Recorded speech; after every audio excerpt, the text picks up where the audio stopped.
ça. Oui, bien Ah, vous vous sûr. souvenez. Mais ça.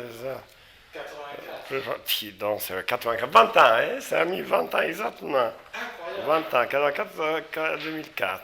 Alors pour vous Oui. rappeler la tête de mes parents, enfin je Non, je vous me souviens rappelle bien. très bien. Mais voilà, Très, pour très ce bien. groupe-là, Non, les non, je me Allemands. rappelle très bien. Oui, bien sûr. Vous voyez. Très, très bien. Mais c'était fantastique parce que c'est vrai qu'on avait eu une rencontre très, très sympathique avec vos parents. Et il est mort un an ou deux après, Oui, non? ils sont morts en 93 et 95. Ah, voilà, voilà, oui, oui, parce que le concours était en 84, mais ensuite on s'est vu, après ça s'est interrompu, et ensuite voilà, oui, oui, c'était là. Ah, mais il est bien ça, Mystère of the Ancient World. Alors, ils les vendent là, aux Aisies, Non, ça? non, non, non, ça c'est aux États-Unis, c'est le National Geographic, mais c'est déjà vieux comme livre, hein, Oui, ça oui, remonte oui, à oui, non, 20 ans. non, c'est vrai. Oui, c'est-à-dire, bon, ce qui est surtout intéressant dans cette histoire qui a duré 20 ans, 84, 2004. 84 étant l'année du lancement du concours, et ensuite, donc, il y a eu, c'était, c'était de l'interruption due à plusieurs facteurs. Primo, il y a eu une brave dame qui avait une toute petite maison en ruine dans les éboulis de la falaise, et qui a tout fait pour gagner de l'argent sur le fait d'être, non pas évancée, parce que la maison elle n'était pas habitée, c'était soi-disant une petite maison de vacances, c'était une petite baraque vraiment. Et c'était près de ce qu'elle s'appelle l'abri casserole. Oui, abri casserole, vous savez pourquoi elle s'appelle comme ça, non? Parce qu'il y avait une dame qui habitait là, une vieille dame au 19e siècle. Donc il y avait des casseroles parce qu'elle faisait sa cuisine là. Donc il l'a appelé l'abri casserole. Et alors ça a donc déjà interrompu l'avancement du projet parce qu'on avait commencé, après avoir gagné les concours, avoir été sur place, donc on va parler un peu de vos parents parce que la rencontre était fort sympathique. Et après, il y a eu donc ce problème d'expropriation qui en réalité n'était qu'un prétexte pour se faire payer par le ministère de la Culture. Pour vraiment, c'était trois briques l'un sur l'autre. Et après, il a fallu conforter la falaise, parce que vous savez, beaucoup d'éboulis qui étaient tombés, vous l'avez vu avant, peut-être, oui, qui étaient tombés avaient obstrué donc une bonne partie de la falaise. Et disons, quand vous la regardez à droite du château, qui était les vrais musées à l'époque, donc il fallait, avant de dégager ces éboulis importants pour faire place disons, à la surface sur laquelle il fallait construire les musées, quand même, il y en avait pour 3 000 à 4 000 mètres carrés à mettre là-dedans, il fallait sécuriser la falaise, parce que tout en haut, à 30-40 mètres de haut, il y a quand même les parties, disons, de la terre qui s'est accumulée, des pierres, tout ça, donc il a fallu, disons, sécuriser. Et après, les études ont repris, je ne me souviens pas exactement quand, mais il me semble qu'ils ont repris dans les années 90. Après, il y a eu tous les problèmes, il y a eu les sondages. Après, il a fallu excaver, parce que vous savez, le musée, il est appuyé en partie sur la falaise, en partie, il pénètre à l'intérieur. Les salles muséales, notamment, donnent sur la falaise retrouvée, parce qu'il a fallu et donc nettoyer tout ça. Et donc, ça met, et après, il y a eu, je ne sais pas, il y a eu combien de ministres? Il y a eu une dizaine de ministres. Il y en a au moins trois ont mis la première pierre. Il y a eu Lang, il y a eu Toubon, il y a eu des principaux, je veux dire. Et après, il y a eu finalement l'inauguration par, comment ça s'appelle, voilà. Entre-temps, il y a eu je vous dis, peut-être pas 10, mais 8 ministres de la Culture qui sont venus. Voilà. Donc, après, c'est complexe comme construction. C'est une construction quand même. On a utilisé la pierre de Dordogne pour des raisons à la fois climatiques, l'épaisseur, à la fois pour pouvoir justement s'intégrer dans les paysages avec des volumes assez cubistes, assez modernes. Donc, comment être moderne tout en n'étant pas, en choquant pas dans ces très beaux paysages. Voilà. Donc. Alors donc ça a été quand même, été difficile à mettre en œuvre à cause de Voilà, notamment voilà, ces voilà. problèmes Voilà. d'expropriation. Ce qui est dommage, qu'au début, après les premières rencontres avec M. et Mme Guichard, il y a eu un vide aussi au niveau de la direction. Et après que l'AML est arrivé, qui était beaucoup de la même lignée. J'imagine qu'il a dû changer le programme et tout, parce que les premiers programmes étaient succincts, donc il a dû être approfondi, revu et tout ça. Mais je pense qu'il n'y a pas eu de vraie rupture entre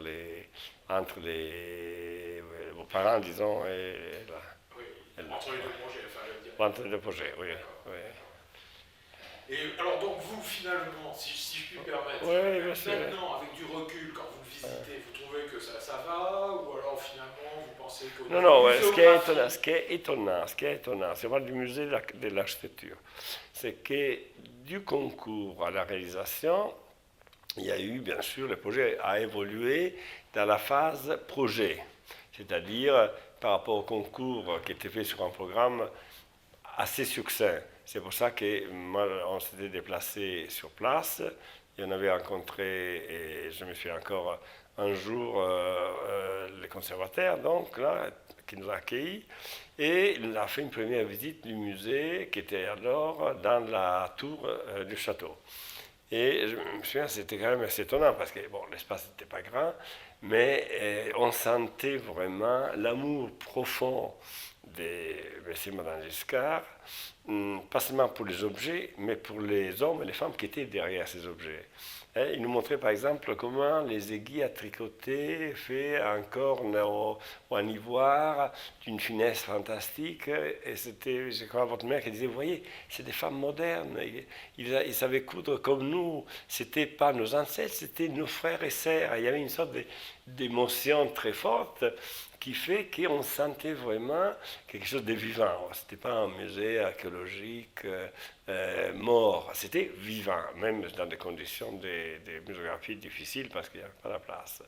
Donc quand on a ces souffles, je les ai ressentis tout le temps, ça nous a passionnés d'ailleurs, et moi j'étais d'ailleurs attristé qu'avant la mort de votre père et de votre mère, disons qu'ils ne puissent pas poursuivre ce dialogue, parce qu'il y avait une passion, une découverte fantastique, on sentait que c'est plus que leur maison, c'était vraiment les mêmes hommes et les mêmes femmes, comme si c'était hier. Voilà, donc ensuite, les programmes étaient quand même enrichis, revus, tout ça, mais le bâtiment n'a pas changé profondément. Les premiers concepts étaient les concepts justes. Fondamentalement, on avait, je dirais, des concepts très simples. D'abord, donner aux salles muséales, vu la situation d'un terrain, une horizontalité, donc une longueur le maximum possible, c'était 70 mètres parce qu'après on sautait du terrain. Donc, et ces salles, les tourner vers la falaise pour avoir une lumière réfléchie par la falaise, pas des lumières directes. Donc fermer les musées sur la vallée pour faire que l'atmosphère intérieure soit une atmosphère comme ça des recueillements, effectivement, que la lumière soit uniforme, donc une lumière qui est réfléchie par la falaise au nord, et que sur la vallée, avoir juste des fentes subtiles pour se resituer dans ces paysages qui étaient les paysages finalement qui n'ont pas fondamentalement changé depuis les premiers habitants.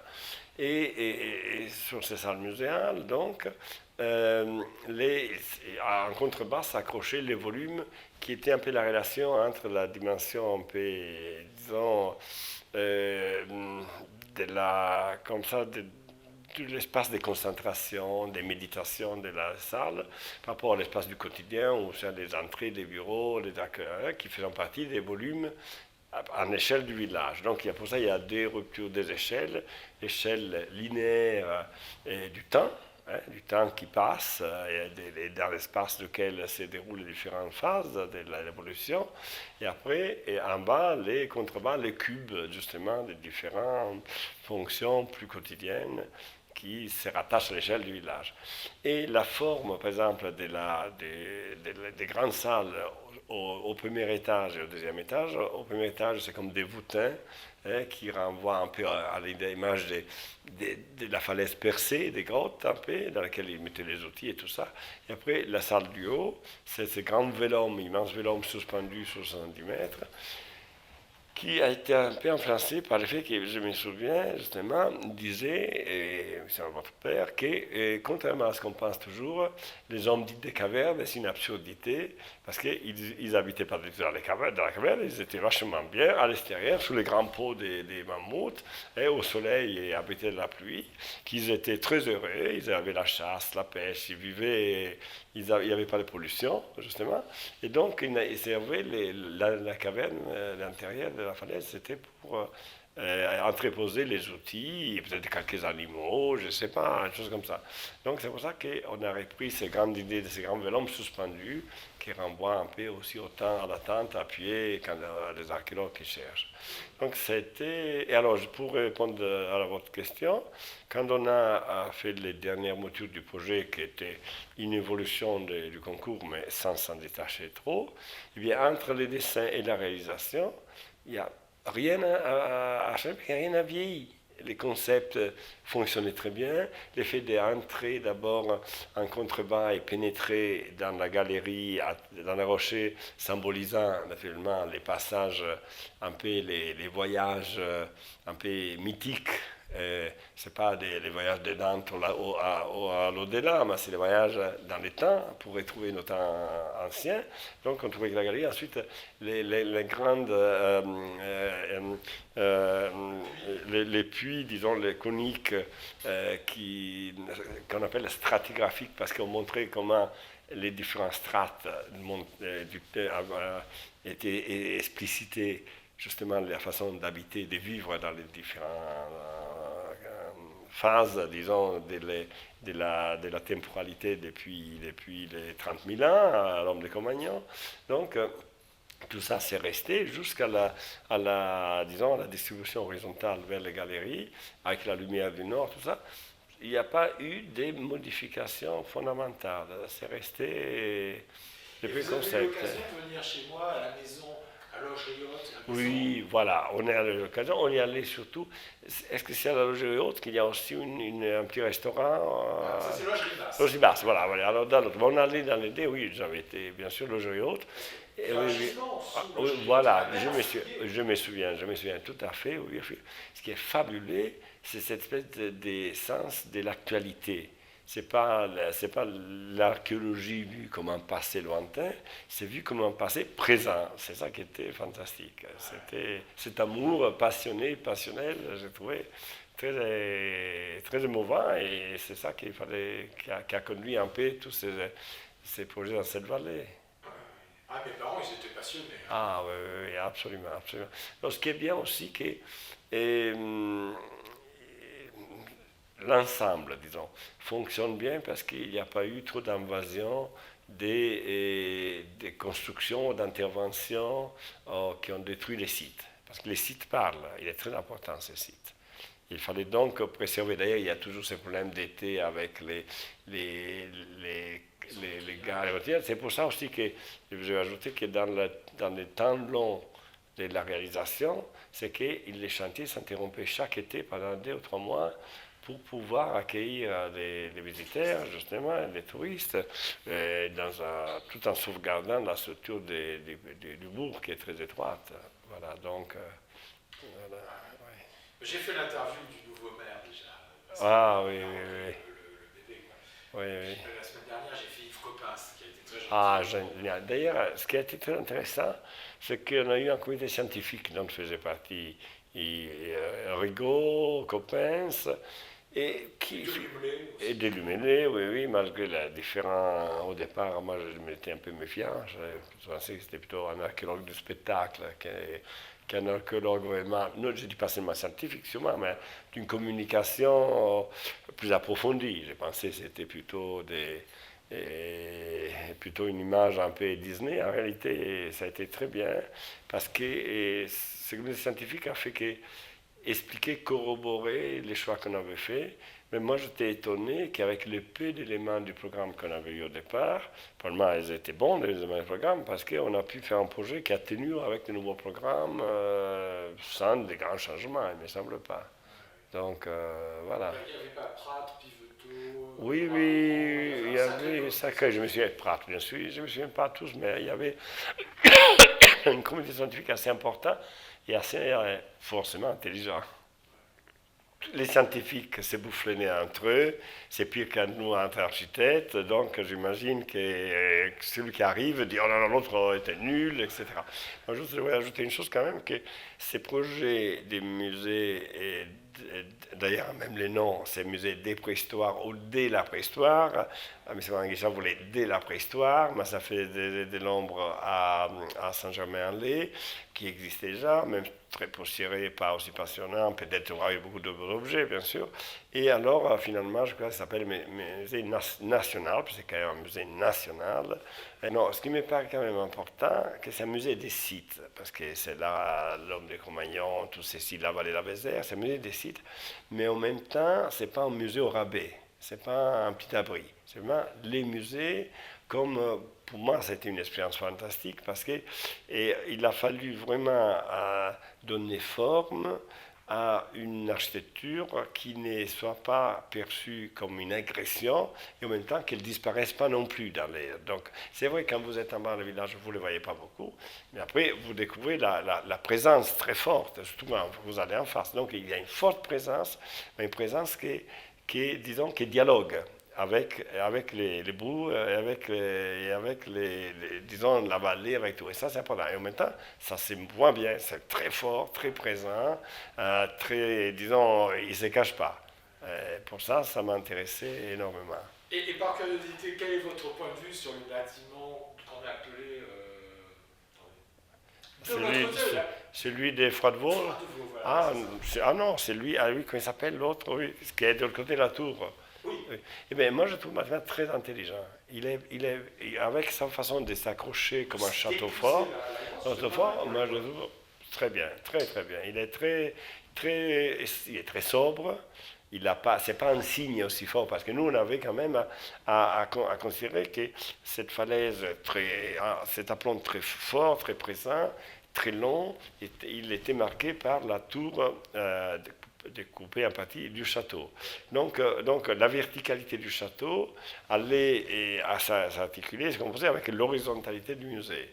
Donc tout d'un coup, ça se lisait comme une seule chose. Et moi, ce qui m'intéressait, c'est faire que ces bâtiments, cet édifice, soient perçus comme une chose, comme s'il avait toujours été là, mais pas été là en tant que style. Les styles, c'est épuré, géométrique, cubiste, c'est un style contemporain. Maintenant, parce qu'il ne lutte pas contre les sites, mais il valorise, j'espère, il valorise les sites. Et je trouve que le bâtiment des Froidevaux aussi, valorise les sites. Alors, ce qui est dommage, mais il n'y a pas de place. Nous, on aurait voulu qu'il y ait une sorte de promenade, des raccords entre tous ces différents éléments et trouver une sorte de petite promenade haute, vous savez, comme au Yosemite, aux États-Unis, vous trouvez facilement ces genres de parcours, des piétons. Et ça, ça serait encore intéressant à faire.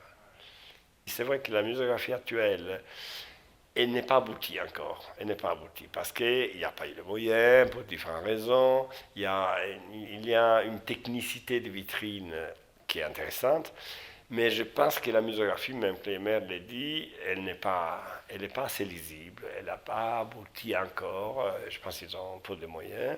Donc, pour moi, il y a encore du travail au niveau de la lisibilité du musée. Une chose qui m'avait frappé au début quand j'avais fait la visite, c'était que dans la partie, tout de suite, quand vous regardez la tour du château à gauche, pour aller vers les réserves, on sent vraiment la falaise qui s'incurve, voilà. Et je me souviens, il y avait une visite d'écoliers. Et les écoliers, comme des moineaux, s'étaient tous précipités dans les creux de la falaise pour toucher la falaise. C'était fantastique. On sentait vraiment. C'est ça aussi qui nous a fait penser qu'il fallait que les salles s'ouvrent sur la falaise. On sentait une espèce d'attraction fantastique de cette falaise. D'un point de vue strictement muséographique, la salle qu'avaient conçue mes parents en haut de la tour était très lisible, je trouve. Elle était prévue. Nous, on avait prévu même, il y a une passerelle qui a été dessinée.